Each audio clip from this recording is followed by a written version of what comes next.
બ્રાહ્મણી માતા મંદિર તલોદ ખાતે ઉજવાતો છેલ્લા 90 વર્ષથી મોટામાં મોટો દશેરા મહોત્સવ નવસારી ખાતે બહુ મોટી ઉજવણી કહેવાય। જે આપ રાવણનું અહીં પૂતળું જોઈ રહ્યા છો એ અંદાજિત 55 ફૂટની આસપાસ છે। એ બનાવવા માટે બધા જ બાળકોની ખૂબ જ મહેનત છે। કોઈ પણ નિષ્ણાંત કારીગર વગર બાળકો જાતે જ આ બધું મૂર્તિ આ પૂતળું બનાવે છે।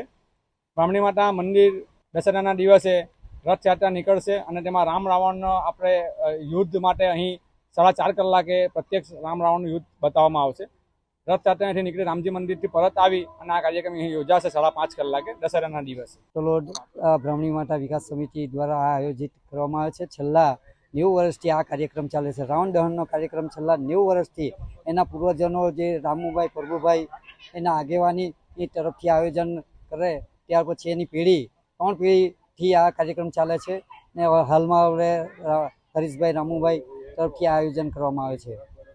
ત્યારબાદ આવતીકાલે રામ રાવણનું યુદ્ધ 5 કલાકે બતાવવામાં આવશે। સ્વયં યુદ્ધ બતાવવામાં આવશે। બપોરે 2 કલાકે માતાજીનો વરઘોડો નીકળશે। ત્યારબાદ રામજી મંદિર કોરીવાડ રામજી મંદિરમાં ફરી આવ્યા બાદ રામ રાવણનું યુદ્ધ, રામે રાવણને કેવી રીતે માર્યો એ તમને પ્રત્યક્ષ યુદ્ધ બતાવવામાં આવશે। કમસે કમ 50 ફૂટનો રાવણ બનાવવામાં આવે છે। વાંસ તથા આ કાપડ તથા પૂંજાનો ઉપયોગ કરવામાં આવે છે।